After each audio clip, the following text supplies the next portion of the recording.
a video on the 6900 XT today. So I've picked out a few games, but right now I got Horizon Complete Edition and the Remastered. Horizon Complete's on the left, the other one's on the right.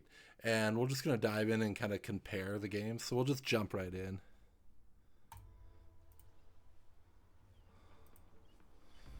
I already edited this before and split them together so we don't have to watch it twice. But already, definitely a big FPS difference. Texture's better on the new one, obviously. Like, they're obviously going to be better. It is... Oh, it's pegging my CPU pretty hard on the other one. Utilization, like, you can see it, like, it'll drop down. Or it's just blatantly harder on it.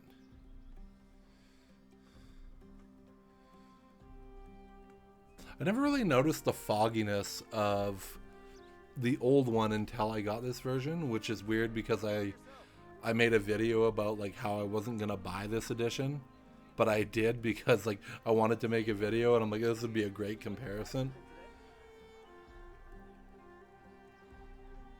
Yeah, definitely pinning that CPU a bit. The utilization on the GPU is not very good. The 5800X is getting old. Like, I do need a new one. I'll probably upgrade in like 2 years, I think.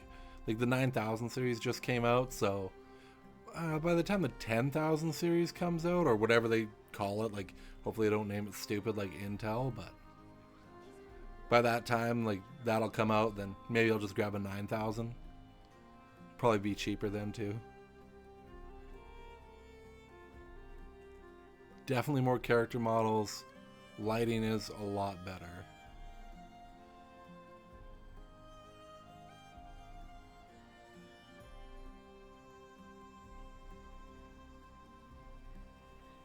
Yeah, that texture is good.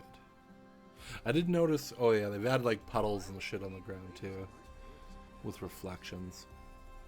There's one part coming up, like I watched this earlier, but there's one part coming up where the texture is better than the old one, but it's just the one spot. Little glitch there.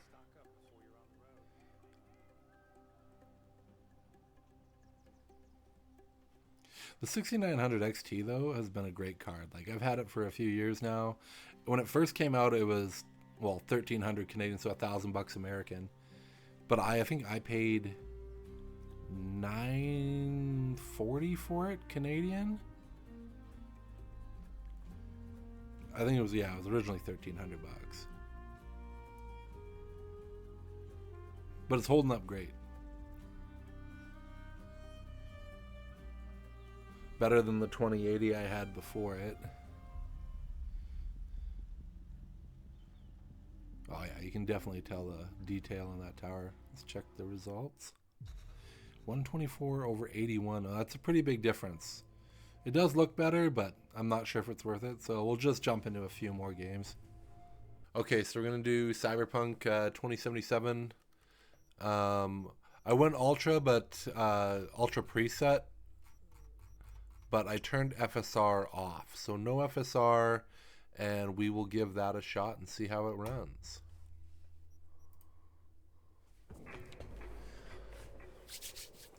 Come on, be good to me.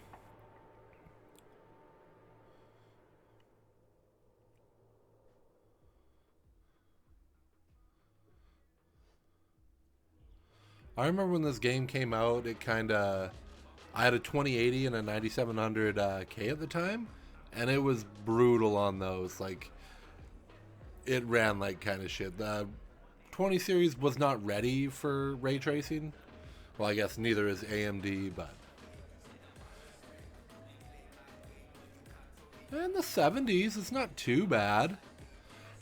I also remember when this came out, my buddies, I bought them both a copy, both of them, PS4 copy of this game, and it looked like somebody literally grabbed a handful of Vaseline and rubbed it all over the screen. Like, it was crazy. CD Projekt Red put this out the door like that. Like, they knew it didn't work on PS4. We gotta make those investors happy. It was better than Concord, though. That game only lasted 11 days with how shitty it was.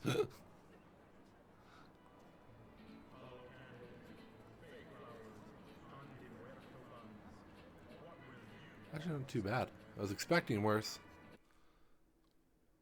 75? Well, let's move on to the next one. So we're going to do Black Myth Wukong next. I own the full game as well, but the benchmark comes separate for some reason. This game is also brutal if it's maxed right out. It's another game that relies on FSR. So let's see. Graphics. Very high. 100% resolution. It says it is not recommended for me to do this, but I don't give a shit. Let's go to the benchmark.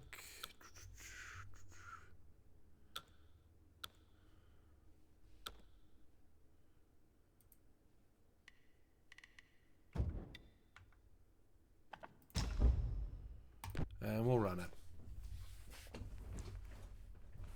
This is an amazing game, by the way. This is like probably my game of the year this year. This one and Dragon's Dogma 2. Might check out Dragon's Dogma 2. 36. Oof. It's 1440p.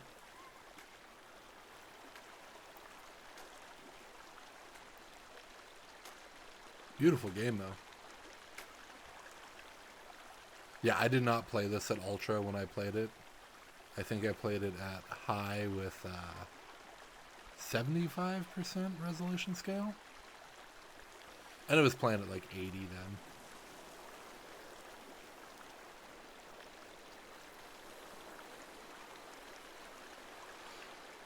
I don't use frame gen though in these games because it introduces too much lag.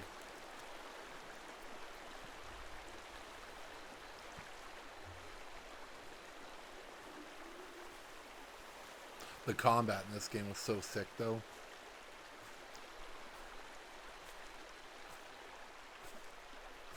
Story was good, too. 37? It's not using that much RAM, only 12 gigs.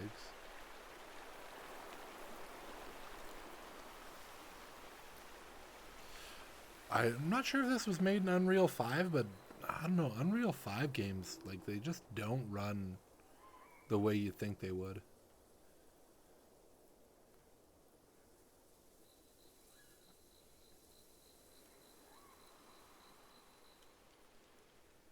Creeping up in the 40s. Yeah, this is a game you definitely don't want to max out. Like, it takes a pretty powerful card just to play this game.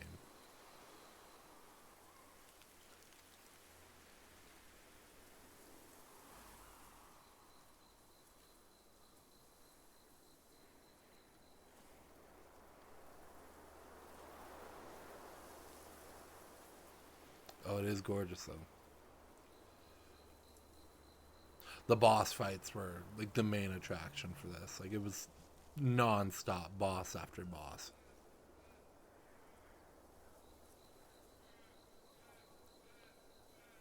Come on, 6900 XT, what do you got? Average 38. Oh, my God. That's brutal. Yeah, no frame gen. All right, let's move on to the next.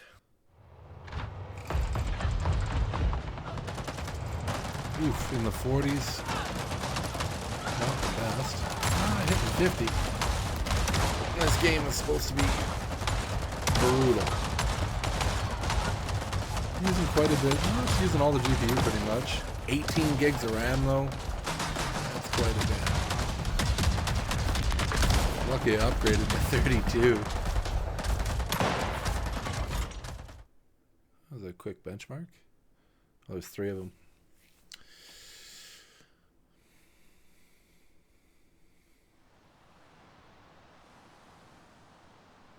In the 60s, 50. I bet you drop this down to high, you could hit a solid 60.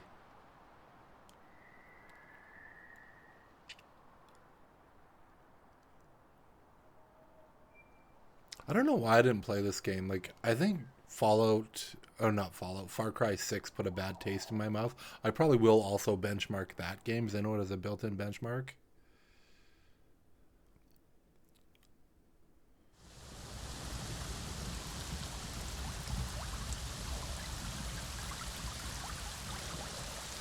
This one's actually doing the best. It's staying mid-60s.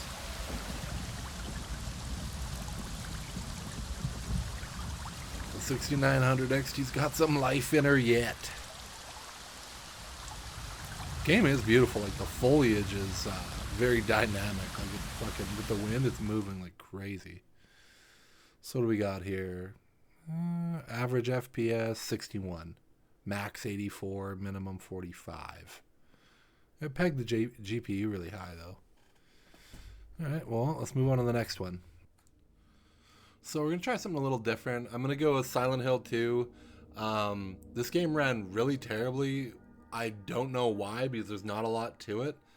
But we're gonna jump in and check out the epic setting without any super sampling and see how it plays. We're going to go in right at the beginning of the game. I'm at New Game Plus right at the beginning, and apparently the wood section is the most demanding. But 43 FPS. And like, I don't have FSR on, but if you look at his jacket when you spin around, it's a weird ghosting thing. Like, I had to mess around with this, but like, for mine, I just like FSR. I think you need in this game for some reason.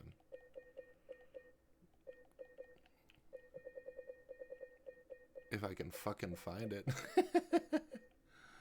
Yeah, right here. FSR 1, no frame gem, but just standard FSR. Let's try that and see how that works. See, it bumps me up into the 70s with FSR 1. But still the ghosting. Yeah, that's a weird thing about this game. It was very poorly optimized, and it does rely on FSR. Or DLSS, I guess, if you have it. But let's just jump into the next game. Okay, guys, same as before. We're going to go everything ultra, and we're going to go 1440p native quality, no FSR or anything like that. And we'll just see what we get. We need a win after those last two. Those were brutal.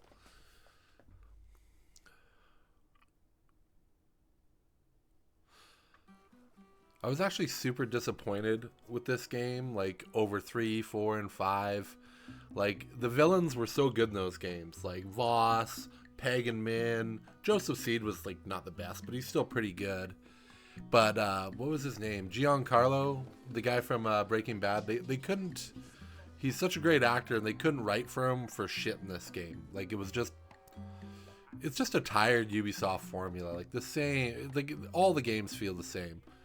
All the Far Cry's feel the same. All the Assassin's Creeds feel the same. But, like, the performance actually ain't bad in this one for, like, being cranked.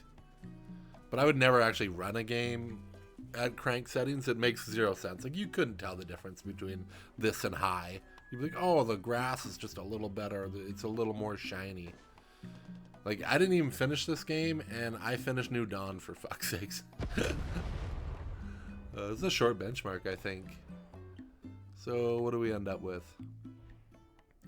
87 average. Oh, that's pretty good. But, if we want to start making more videos like this, I can. I know they're kind of lazy, but the 6900 XT, I think it has a couple more years of life in it. The 16 gigs of VRAM kind of help out. Everything seems great. 1440p anyway seems awesome. We'll catch you on the next one.